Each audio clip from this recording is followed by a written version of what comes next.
How's it going, guys? Alright, we just got done reviewing my friend's Challenger GT. It's been pretty good. And today, I'm visiting another guy in Michigan that's a YouTuber, and I'm going to give you a quick hint. I think you might be able to see an R8 and an R8.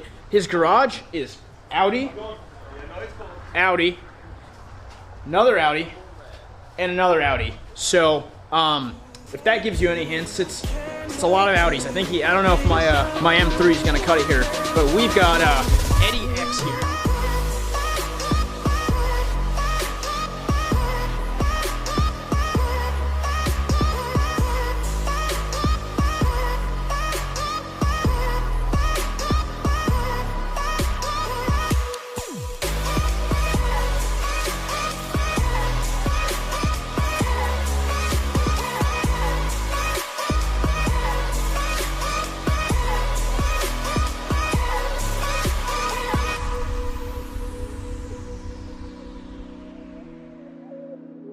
Here.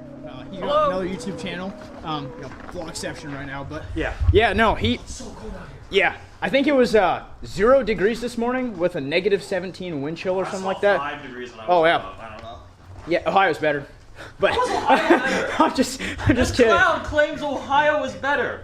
It was, hey, up until recently it was like 55 the entire, like up until last week it was like 55 degrees in Ohio. So, yeah, but Ohio sucks. Yeah, I mean, he's got the Ohio cops suck. Ohio State sucks.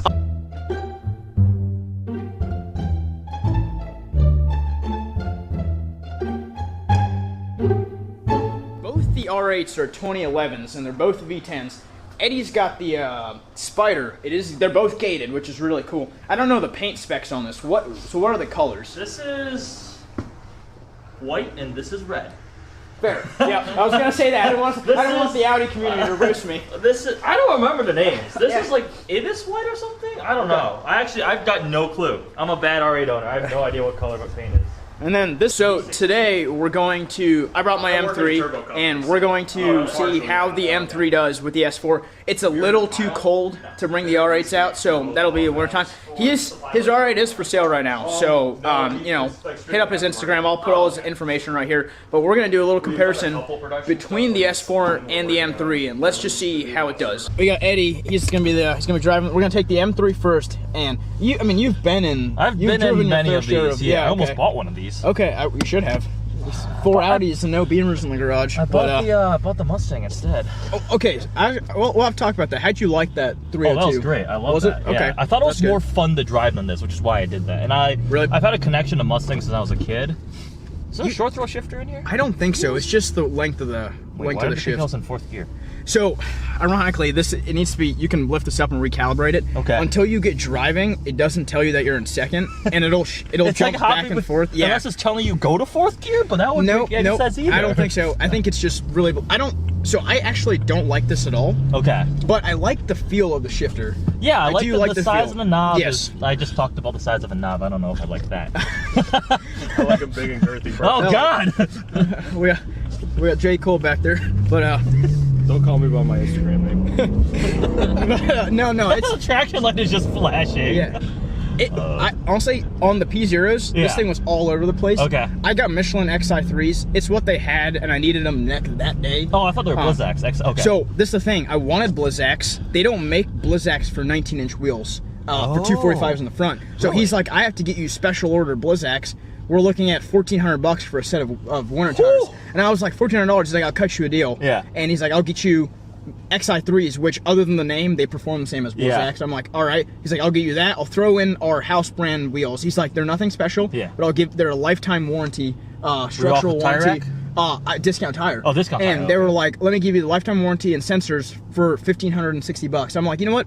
Okay. That sounds like fair. Well, you got the sensors in, but it's not reading them. Yeah, so they're not the calibration things. Brogan told me to come back, but okay. So it's not too bad. It's a pretty it's a pretty good deal, I thought. So yeah, it's not bad. Yeah, I mean, it's a pretty, so there's a readout. Oh, sweet. That's pretty cool. I wonder what it's reading it off of though. It's a modeled calculated amount of power, I think. But in terms of, I think this is all stock, other than some cosmetic stuff and a couple things inside. Yeah. It's got a Dynon exhaust. It's an expensive exhaust. Dynon stuff is all really expensive. I don't think it's I was hoping it'd be louder. Yeah. It's kind of quiet. It's loud when you open it up, but that's about it. Other than that, I mean, so the guy has a Dynan badge on it. I've been talking to some friends and whatnot, and they're like, it might not be a true Dynan badge. You can actually call Dynan up and they can, no, you can't actually, they don't sell verify them. You can give them your VIN and they'll tell you every Dynan piece that's been done to the car. Okay. So they said, why don't you call them up? So I'm gonna do that, but my guess is it doesn't have enough, so you need 10 points worth of Dynan products to get the Dynan badge, and this does not have, it's got the Dynan pedals, the Dynan exhaust, and Dynan floor mats. Unless that somehow turns into 10 points of Dynan products, which I don't think it does. Yeah. How much horsepower do the Dynan floor mats and pedals have? At least 50. At least 50. Each. Oh my goodness, that's 150 horsepower in just pedals. And then every M sticker it has adds another 15. Oh, so gosh, yeah. you forgot about that too. You got them on the mirrors right here. Yeah, those got them on the mirrors. a lot. Actually, a funny story about that. When I bought it, I still haven't taken them off because I haven't had time. It's got 3 M badges on the front. It's like, how much more do you need to tell somebody? In case you forget. I haven't done one of these in a while. They're fun. Yeah. When I was looking, I really didn't have a preference between DCT or manual. After talking to some of my friends, and you know, he was helping me a lot with the car search, I think DCT was definitely the best way to go. Or sorry, manual was definitely the best way to go. I don't think I would have been. That out for you, boss. Oh. Yeah. I don't think I would have been as happy with the DCT. There's actually there's a shop back in Cleveland called Thomas Classics, and they had a white one of these. I know who. Do you know the GM guy? I think it's Mike Schaefer. Mike. Yeah, I think Mike's his first name. He used to work. I know that dude. Yeah, he was a nice guy. He came by, checked it out. They had a ESS 625. So it was almost the same price. So I was like, all right, let me go look at that. I didn't drive it because the weather was so bad. But for me, the DCT it wasn't cutting it. I saw it. I'm like, you know, if I want to just bang gears, you can get the guy or whatever. There's plenty of other things to do that with. I want more of a driving connection. So I think it's right to pick a naturally aspirated manual because it's a dying breed. There aren't many of them left.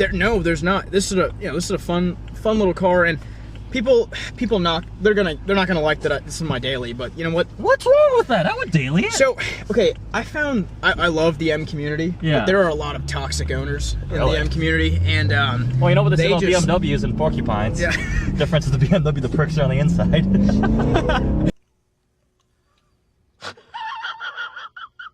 As a former BMW owner, Porcupines don't know how to use turn signals either. I don't think the turn signals work on this car. No, actually. it's because the poor can't see them. They cannot see the blinkers. But so you know, people they're like, oh, that should be a garage car. You're ruining the value. It's like, okay, and so what? The thing is, it's not. Yeah, you said it's kind of rare with the numbers and everything. But it's not like it's some like insane high-end super rare car. There's still M3s. There's a lot of M3s. So you can buy get it them to drive it. And I was part of me wanted to buy like a not as nice one. For that reason. Like, let me just buy a cheap one and just enjoy it, and then whatever happens. But unfortunately, I mean, Justin's known me my whole life. Whenever I get to looking, I always kind of end up with like the cleanest example, and it's not a bad unfortunate. Thing. It's true. No, it's not bad at all. I don't intend on selling this thing, but I say that with everything I buy. But hopefully, we keep this one. But dude, this thing is like, I've driven a lot of M3s. This thing it feels brand new. The steering wheel leather is pristine, all the trim and everything. It feels, minus the mods, which I agree. I don't know if I would care for. So at night, they are so bright, and you can't dim them down. I have to put like something over it just to hide. I'm not a fan of that at all. I think I would take that back to stock, but like. I do like this. That's cool. And you can program this to read these out. So I need to figure out how to do that, but I think you can have it read out more than just torque. So I don't care for the readout, but I like the way the shifter feels. The shifter feels really nice, but I'm sure there's other ones out there you could do. All the community says put the F10 one in. Really? Yep, the F10 M5. That's what people recommend put. This has got the nice weight and a nice feel to it. So But that's fine. I think there might be some snow in this park back here. Let's see how this thing actually does in the snow. Just turn traction off and don't hit anything, but we're good. I went out yesterday to mess around the S4. It was quite a lot of fun. Lots of sideways was had. Yeah, dude, this thing feels like perfect. Like this is what I would imagine. It's so comfortable. I don't think I could even drive when the M3 first came out, but like if I was old enough and I went and test drove one, this is probably what it would feel like.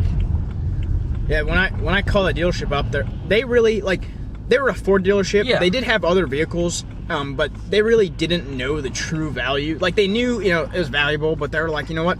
We priced it out. They priced it, and they were like, okay, we definitely underpriced it because we keep getting a bunch of phone calls. Yeah. And I literally, yeah. This is actual snow. Come on, come on. But they did. They priced it on. They posted it Thursday. Okay. They updated the picture Sunday, and I bought it Monday. It was that quick. Yeah. Yeah, it was one of those. When it's that good of a deal, you do it. Yep. All right. Show people that we're in actual snow right now. Yeah. If everyone that says this is not a little bit plowed, but on snow tires, we're getting going. I mean, I'm not gonna go too crazy. Honestly, the XI3s, I'm really surprised. I'm really impressed. The Michelin XI3s, I felt like I was compromising not getting the Blizzaks. Yeah. I feel absolutely no difference. I've been in the cars with Blizzaks in them, and it's been great. I was gonna run all seasons, but I think it's better to just get winters and I summers. did that on my S4 for the first year, and it was all right the first year, but after that I was just like, nah, I don't like them anymore. It just, because they're just a compromise. They're no seasons.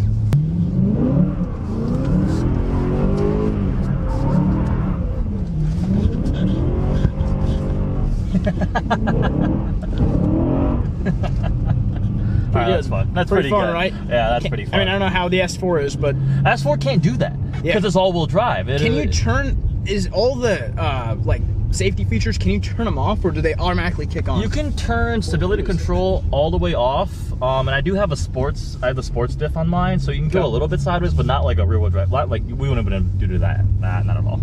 It's just not the same. It's a fun vehicle. I'm still kind of getting the hang of it. Yeah. I've never had a V8, a rear-wheel drive V8 manual, so it's definitely a little bit of an improvement. Way better than a Tacoma, that's for sure. Maybe not for daily drivability. Yeah. I'll say the 335i's were surprisingly quick. Like they are. I mean, so turbo 6. I had an N54, so the inline 6 with the twin turbos. It packed a good punch. It's not.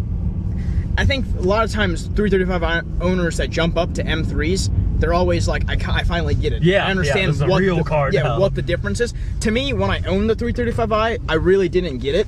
But the driving experience is a lot different. Mine was all-wheel drive, so this is rear-wheel drive. V8. Naturally aspirated. Naturally aspirated. You had a manual, so I did have a manual. Revs to like 8,400 RPMs in here, so I mean it's a pretty good car. Yeah. I mean, I'm very curious to see how you do with rear-wheel drive, daily driver in like the Midwest. See, that's pretty deep snow. I made it. Yeah. Because I've always, whenever I'm looking at dailies, it's like I always rule out cars like the M5 or the M3 because I'm like, the new M5's all-wheel drive. Yes, but like an F10, which is crazy cheap now, because I'm like, it won't work. I want all-wheel drive. So I know with the S4, I thought about an RS7. Oh, hello, Explorer. To be honest with you, for how heavy an F10 M5 is, with proper snow tires, I really think you'll be okay. I mean, tires make a big deal. Yes, they do. I was calling. Justin and I were talking about this. I was calling bluff on snow tires. I thought it was a gimmick, but honestly, it makes a huge difference. It makes 100%. a real deal.